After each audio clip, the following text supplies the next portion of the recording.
My girlfriend evicted my brother while I was on a business trip, and my family thinks I'm the problem. Hey Reddit, so I'm Ethan 30M and I'm about to lose my mind. I'm the oldest of three, and let's just say my family revolves around Ava, the youngest. She's the princess, always has been. My other brother, Mark, is kind of a drifter, but he's a good guy. I always end up cleaning up everyone's messes, it's exhausting. My parents expect it.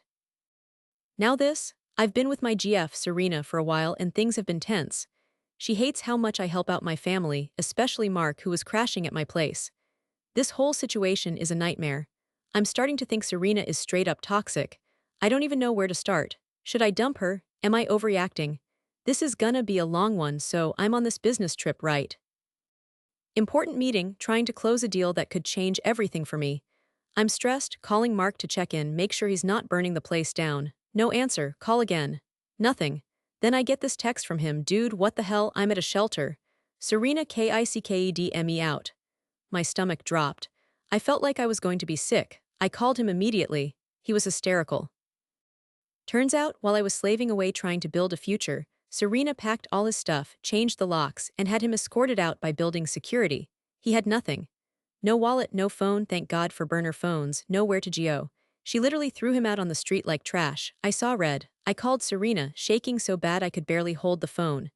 What the actual F did you do? I screamed. She was so calm, so cold. Oh, relax, Ethan, it was for the best. He was taking advantage of you. Taking advantage? He was my brother, sleeping on my couch. She knew I was okay with it. It was supposed to be temporary. I called my mom, completely losing it. I thought she'd be furious with Serena. Nope. Well, Ethan, she said, in that tone that makes me want to punch a wall, maybe Serena has a point. Mark needs to learn to take care of himself. You shouldn't always rescue him. Are you kidding me? I'm the bad guy now because I didn't want my brother homeless. I felt this wave of nausea like I was going to pass out. I couldn't breathe. This woman, the woman I loved, had betrayed me in the worst possible way. And my family, they were siding with her. I felt so alone, so utterly betrayed. I'm starting to think I don't even know these people anymore. This is just wrong. On every level. I finally got back from the trip, and the first thing I did was go straight to my parents' house. Mark was there, looking like a shell of himself. He hadn't even showered. My mom was fussing over him, making him a sandwich, which just made me even angrier. Like, where was this energy when he was actually homeless? Serena was there too, all smiles and sunshine. I swear, she looked like she enjoyed this whole thing. The air was thick with tension. I could feel the anger bubbling inside me. We need to talk, I said, my voice tight. I led Serena into the living room, away from everyone else. Explain yourself. Ethan, honey, she started, putting on this fake concerned voice. I already told you it was for his own good. His own good, I practically yelled. You threw him out on the street. He had nothing. My hands were shaking. I could feel my face getting hot. He was a mooch, Ethan. He was dragging you down. You're too good to him. You always have been. She actually had the nerve to put her hand on my arm like she was comforting me. I jerked away. Don't touch me, I spat. You have no right. You betrayed me. You betrayed my trust. You made me look like a fool. Oh, Ethan, don't be dramatic, she sighed, rolling her eyes. You're blowing this way out of proportion. It's not that big of a deal. Not a big deal. And my brother was homeless. I wanted to scream. Just then my mom walked in. Ethan, she said, her voice sharp. Don't talk to Serena like that. She was just trying to help. Help, this woman was delusional. Help, I laughed, a harsh, bitter sound. She humiliated Mark. She made him feel worthless. And you're defending her. Well, maybe if Mark wasn't such a... My mom trailed off, but the implication was clear. She blamed Mark. Of course she did. That's when it hit me. This wasn't normal. This wasn't just a disagreement. This was toxic. They were all ganging up on me, protecting Serena, the woman who had treated my brother like garbage. I felt like I was in some twisted alternate reality. You know what? I said, my voice shaking. I'm done. I can't believe you guys, I'm out. I turned and walked out, leaving Serena and my mom gaping after me. I didn't even look back. I picked up Mark from my parents' house. He was quiet, still shaken. We didn't talk much on the drive back to my apartment. I gave him the key. He deserved to have it back. I'm sitting here now in my empty apartment, feeling numb. I don't know what to do. I feel like my whole world has been turned upside down. I need to get away from them all. This can't be my life.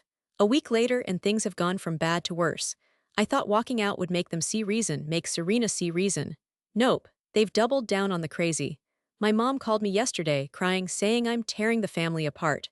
Tearing the family apart? Serena is the one who threw my brother onto the streets. Then it got really ugly.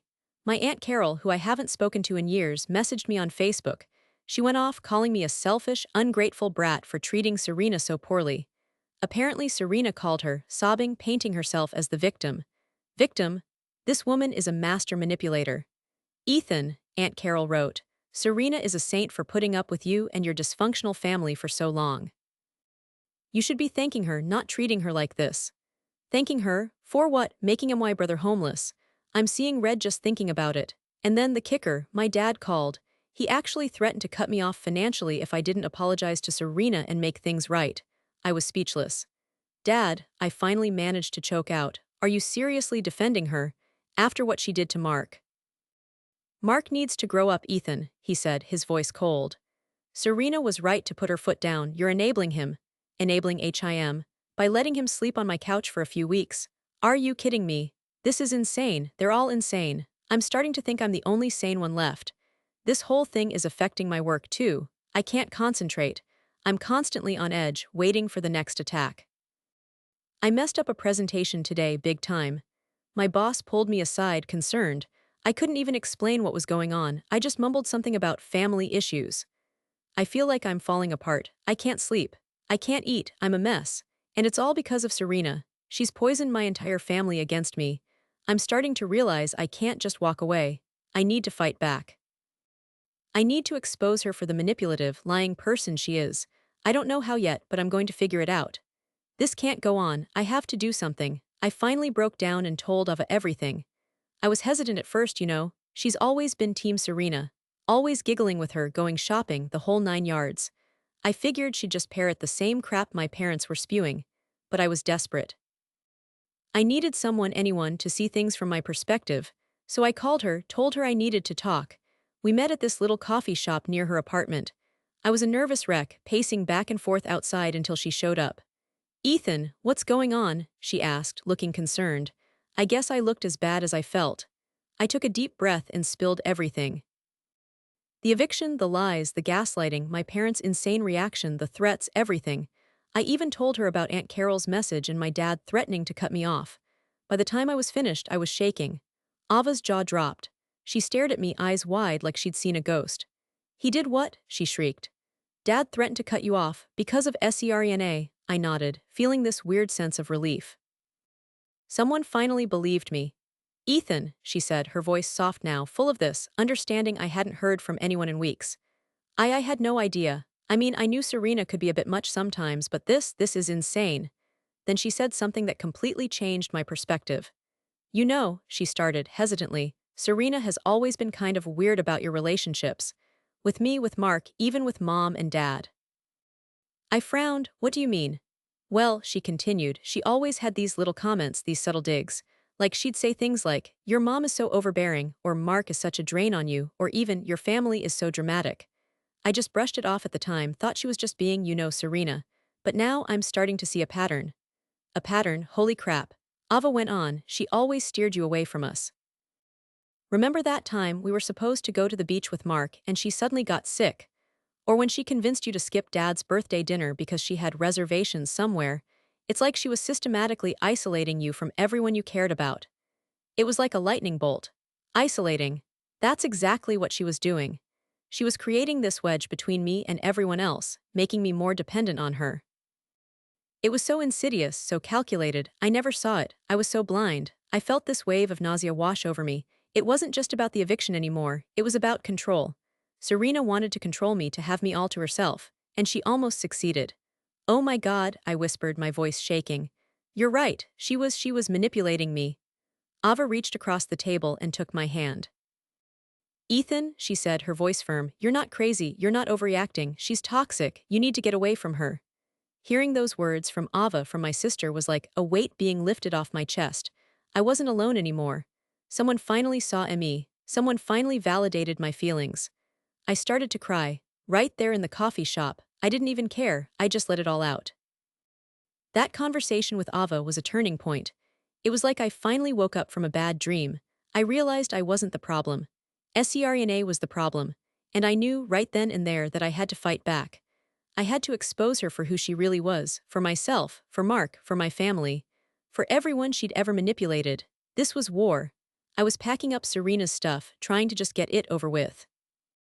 The air was thick with the ghost of her perfume, a scent I once loved, now sickeningly sweet.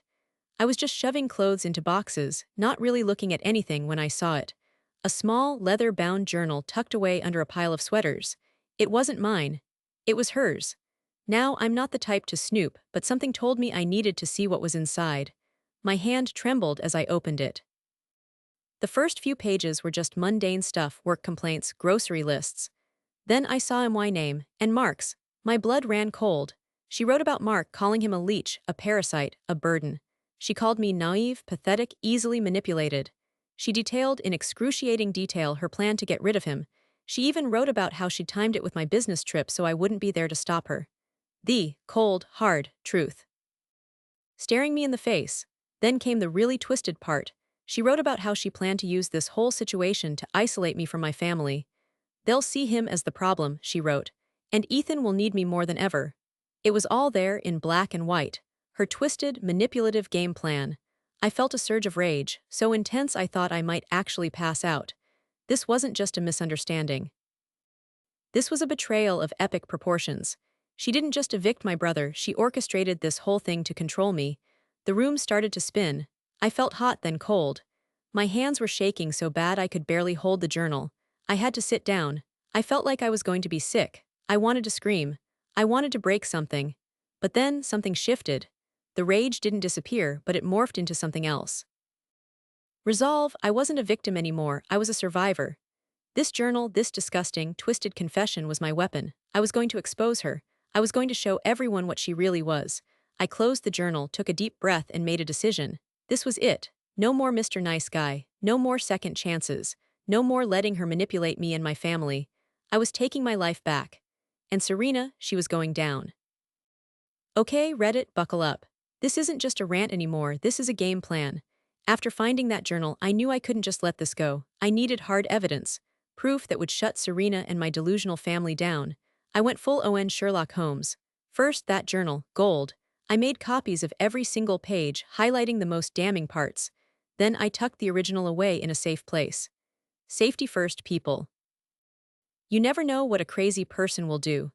Next, I remembered Mark mentioning something about the building manager witnessing the whole eviction fiasco. Bingo. I went down to the building office, explained the situation, leaving out the journal, for now, and asked if they had any security footage or incident reports. The manager, bless her heart, was completely on my side. She gave me a copy of the incident report and a written statement corroborating Mark's story. Boom, more evidence. Then I started digging through old emails and texts. I knew Serena had a habit of letting things slip in writing, and jackpot. I found a string of emails where she was complaining to a friend about Mark, calling him all sorts of nasty names and saying how she couldn't wait to get rid of him. PRINTED, every single one. I even reached out to a lawyer friend just to get some advice. He told me I had a pretty strong case if I wanted to pursue legal action against Serena for wrongful eviction. I wasn't sure about going that route yet, but it was good to know I had options. Knowing your RIGHTS people, it's crucial. But the most important piece of the puzzle, Ava, my sister, was now my ally. We talked for hours, strategizing, planning. She remembered all those little comments Serena had made, all those times she'd subtly undermined my relationships. Ava helped me connect the dots, helped me see the bigger picture. Having that support, that validation, it was everything. Mentally, I was preparing for war. I knew this confrontation was going to be brutal. Serena wasn't going to go down without a fight. I knew my family would probably defend her, at least initially. But I was ready. I had the truth on my side, and I wasn't backing down. I decided to confront Serena at my apartment, with Mark, Ava, and the building manager present. Witnesses, key. I wanted to make sure there was no room for her to lie or manipulate the situation. I scheduled it for the evening after she got off work, knowing she'd be tired and less likely to put up a fight. Strategic timing, people, it's everything. I visualized the confrontation over and over in my head. I practiced what I was going to say, how I was going to present the evidence. I knew I had to stay calm, stay focused. No yelling, no accusations, just cold, hard facts. This wasn't about revenge, it was about justice. I was ready. I was finally ready to face her. And I knew, deep down, that I was going to win. The air in my apartment was thick with tension. Serena walked in, oblivious, tossing her keys on the counter. Mark sat on the couch, looking pale but determined. Ava sat next to him, hand on his arm, a silent show of support. The building manager, Mrs. Rodriguez, stood by the window, a stoic observer. I stood by the dining table, a manila envelope in my hand. It felt heavy, weighted with the truth. "Ethan, what's all this about?" Serena asked, her voice laced with fake sweetness. She hadn't even noticed the others yet. Classic Serena, always self-absorbed. "We need to talk," I said, my voice calm, steady. My heart was pounding in my chest, but I kept my face impassive. "Have a seat." She finally noticed the others. Her eyes flicked from Mark to Ava, then to Mrs. Rodriguez, a flicker of unease crossing her face. "What's going on here?" she asked, her voice tightening. "It's about Mark's eviction," I said, the word dripping with irony. "Oh, Ethan, not this again," she sighed, rolling her eyes. "I told you it was for the best." She tried to play it off like it was nothing, like she hadn't ripped my brother's life apart. "It's more than that, Serena," Ava said, her voice quiet but firm. Serena's eyes narrowed. "Stay out of this, Ava," she snapped. "I'm afraid I can't do that, Mrs. Rodriguez said, stepping forward. "I have a statement here regarding Mr. Mark's eviction. It appears to have been unlawful." Serena's face paled. She opened her mouth to speak, but I cut her off. "Before you say anything," I said, holding up the envelope, "I think you should see this."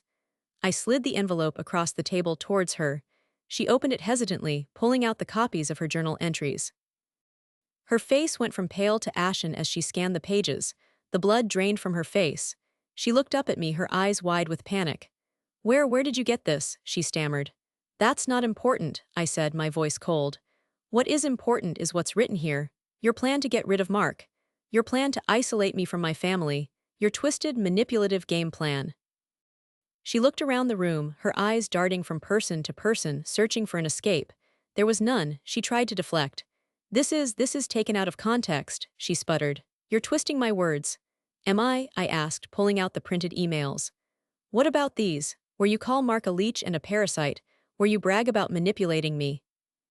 She stared at the emails, her face contorted in a mixture of anger and fear. Then the turning point. Ava spoke. "Serena," she said, her voice shaking with disgust, "I heard you. All those little comments, all the subtle digs. I was blind to it then, but I see it now. You were trying to poison Ethan against us, against his own family." That's when the dam broke. Serena started to cry, these crocodile tears that fooled no one. She tried to play the victim, but it was too late. The truth was out, and everyone in that room knew it. The final blow came from an unexpected source. My phone buzzed, a text from Serena's brother Tom, a police officer. "Just got off the phone with your dad, advised Serena to leave. This isn't good, don't contact her again." Game over. Serena looked at me, her eyes pleading, desperate. But there was nothing left in me but emptiness. I just stared back, cold and impassive. "It's over, Serena," I said, my voice flat. "Just go." She didn't argue. She grabbed her purse, her hands shaking, and walked out the door without another word. The silence that followed was deafening. Then Ava rushed over and hugged me, tears streaming down her face. "I'm so sorry, Ethan," she whispered. "I should have seen it sooner." I held her tight, feeling a wave of relief wash over me. It was finally over, I had won. I had exposed Serena for who she really was, and I had my family back. It wasn't perfect, not by a long shot, but it was a start, a new beginning. And for the first time in weeks, I felt a glimmer of hope. I was free. It's been a few months since the whole Saren apocalypse, and wow, what a roller coaster. The immediate aftermath was intense. After Serena left, there was this weird mix of relief, exhaustion, and this lingering sense of disbelief. Like, did that actually just happen? Ava stayed with me for a while, which was amazing. Having her support, knowing she finally saw the truth, was everything. Mark stayed with me for a few more weeks before finding a place of his own. He's doing a lot better now, thankfully. We're closer than ever, which is a silver lining to this whole mess. I'm so glad I stood up for him, even when everyone else was against me. The fallout with my parents was complicated. They didn't exactly apologize, but they did admit they were wrong about Serena. There's still some tension, some awkwardness. They still don't fully understand why I'm not just over it, but I'm trying to be patient. Healing takes time, right? Aunt Carol, well, she's still drinking the Serena Kool-Aid. She actually sent me another message a few weeks ago, saying she hoped I learned my lesson. Learned my lesson? I blocked her. Some relationships just aren't worth saving. Work has been much better since I'm not constantly dealing with Serena drama. I've been able to focus, and my performance has improved. I actually got a promotion last month, which felt like a huge win after everything I'd been through. As for me, I'm different. This whole experience changed me. I'm more aware of red flags in relationships. I'm not afraid to set boundaries, to walk away from toxic people. I learned that loyalty is a two-way street and that it's okay to put myself first. It's okay to say no. It's okay to choose my own happiness. It's a work in progress, but I'm getting there. I'm seeing a therapist now, which has been incredibly helpful. Talking about everything, processing the trauma, it's been a game changer. Therapy is not a weakness, people, it's a strength. If you're going through something similar, I highly recommend it. So, yeah, that's where things stand. It's been messy, it's been painful, but I'm finally starting to see the light at the end of the tunnel. I'm stronger, I'm wiser, and I'm finally free. What about you, Reddit? Any similar stories? Any advice for navigating family drama and toxic relationships? I'd love to hear your thoughts.